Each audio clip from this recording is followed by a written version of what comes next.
We are going to begin our layout by adding a headline.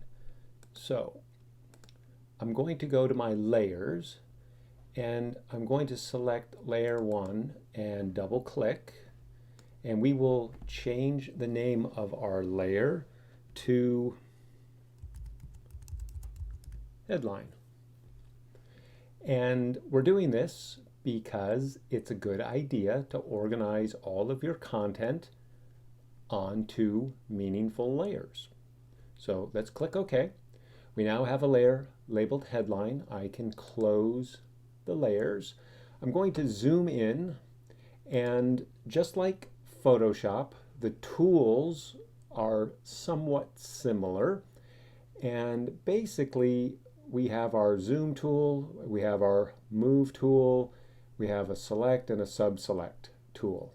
Okay, so this selection tool will select entire objects, and then the direct select will select elements of an object. So let's begin by zooming in, and if you hold the Option or the Alt key, you can zoom out. Now there's key commands for this, and they should be, if I select this selection tool, the spacebar is the grabber, spacebar and command, we can zoom in, spacebar, command, Option, we can zoom out. Now again, the key commands that I use are specific to a Mac. You'll have to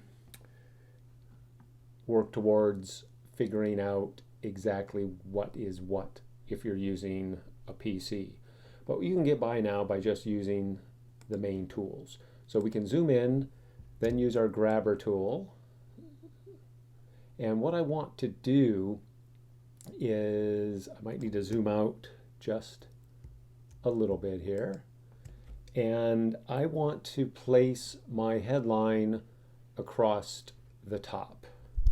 So let's get our text tool, and I'm just going to click in the upper left hand corner, click drag, and drag a box out which goes all the way across our layout. And now I want you to type in Tone+Manner, all uppercase.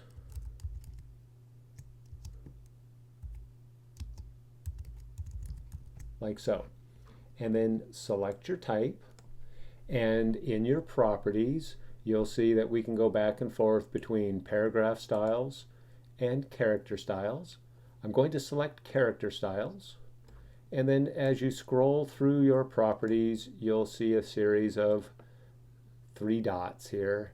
And basically this is just for opening and closing more detailed information. Okay, so let's go first, and we are going to set our character. We're going to set our typeface, and now this is going to be, because of the screen capture I'm using, some of this stuff is going to be off the screen and kind of hard for you to see to some degree. But I'm going to go through my list, and I am going to find Roboto. And it should be here because one of our steps was installing Roboto into our operating system. So here is Roboto. And now from one of the styles, from one of the fonts in our font family, I am going to select black because I want this to be very bold. And then we're going to set our paragraph alignment to center. And now I want you to increase the point size until our headline almost completely fills the width. And in our case, so I could type a number in here, but we're probably going to get close to 72. Okay, so 72, I'm going to go with 74. Okay, and this here is the amount of space, the leading, between lines. Now we have a single line, so I'm not going to worry about this. Okay. And next, what we're going to do is adjust the space between all of the characters, and this is called tracking. And let's open up some more information here, and this is our tracking, or the amount of space between the characters as a whole. So from our list, I'm going to set -10, and you'll see how we move our characters closer together. Now, what we're going to do next, and it really depends, you're just going to have to visually look at your character associations and make some of your own decisions. What we're going to do next is specifically change the space between the T and the O and the N, which is called kerning. So visually, because of just the characteristics, the style of the N and the E, they seem visually closer together than the T and the O and even the O and the N, and that's because of the curves in this letter form. So we're going to click between the T and the O first, and we're going to go over here being our kerning, and I'm going to do I'll go with -60, and then we'll go between the O and the N, and let's go ahead and move this maybe -30, and then let's go back between the T and the O, and I'll try -70. And I'm going to do a little bit of kerning between the M and the A and the A and the N, but not much, because I don't want the base of my font to get too close together visually. So let's click in between the M and the A, and I'm going to go with -20, and then the A and the N we'll click between, and we'll go with -20, and we'll call this done. Okay, and it actually looks a little tight here compared to here, but I think I'm going to leave this. Now, what we'll do next is move the bottom of our text container up a little bit, and now I'm going to hold the Shift key and use the down arrow. And what I want to do is somewhat manage or equal the visual space here with the space here. So this space and this space and this space at the top are somewhat similar. And you might want to not hold the Shift key and just use the up and down arrows. And you're going to decide what works best visually. Okay, now these, when I say these, the box that is around the text, every element in this layout program is going to have a bounding box around it. And for me, they get a little annoying. They're helpful, but they can be visually annoying also. So if you don't want to see them, you can go up to the View menu, and then I believe we have Extras, Hide Frame Edges. Okay? Then we won't see them, but you can always turn them back on when you're ready. Now let's go back up to the View menu, and what we're going to look at next here is the screen mode.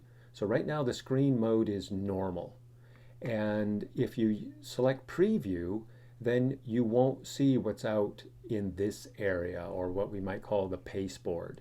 So if you have content which is hanging off the edge and you don't want to see it, then change your screen mode to Preview, and you can go back and forth between these.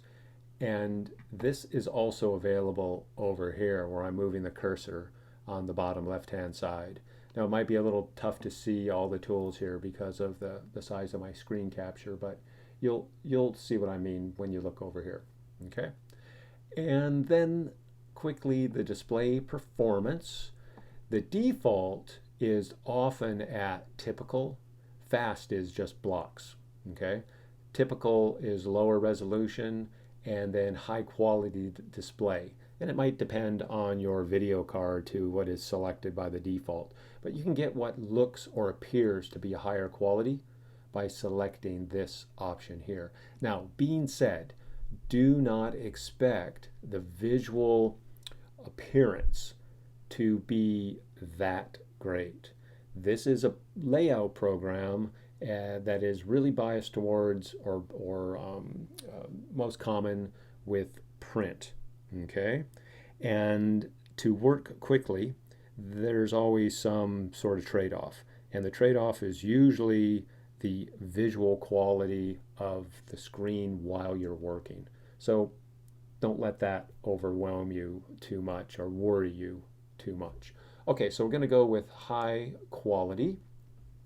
Now what I want you to do is get your text tool, and I want you to select the plus.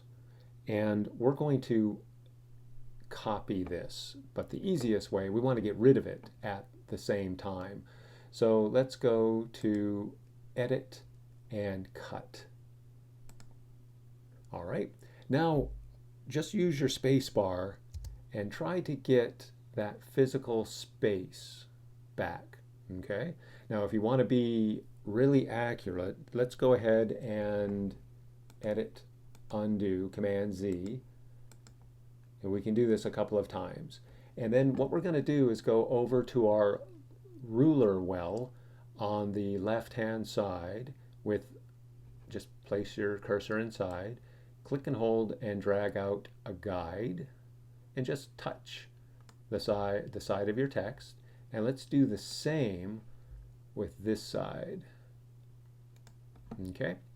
Now we'll go back with the plus selected, Edit, Cut, then just hit the space bar until you're pretty close. So this is good enough for what we're doing. Okay. Now we could do this with two separate text blocks. I'm just going to do it this way. Now we can deselect, and I just clicked on the selection tool and click somewhere to deselect. I'm going to go back and get the text tool, click and drag out a box, edit. Now there's a box there. Just remember that we have the bounding boxes disabled right now. So let's go ahead and paste, and we now have our plus sign. Okay. Now I no longer want my plus sign to be actual edited type. So what I'm going to do is change this type to outlines. So we're going to go up to type, and it should be here. There we go. Create outlines. So this now, if I get the select tool, this is now vector art. Okay? And there's still this bounding box around it. So I can make this a little smaller, just so it's not taking up a whole bunch of space. Okay. Now what I want you to do is go over to your tools, and about midway down I want you to select the ellipse tool, and we're going to basically just start right up here.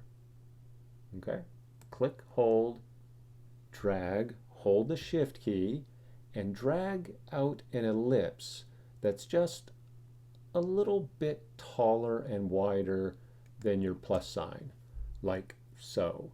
And you'll see by a default here there's a border, and if we go over into our properties, you'll see that there's a stroke applied, and what we're going to do is just click on the stroke, and we could set this to 0, which takes away the stroke. Now we're going to go to fill and click on this little box here. Okay, we could have done the same with the border and set the border to none this way. Okay, so let's go back to fill. And for now, I just want you to choose black. So we're going to have black inside here. And then we can get the selection tool and just click somewhere to deselect. All right, in the next step, we're going to bring in an image and we're going to use that image to create our color, because we're going to pull colors from our images and we're going to use the color harmony, if you will, within the images which you've selected for your tone and manner to support your tone and manner layout.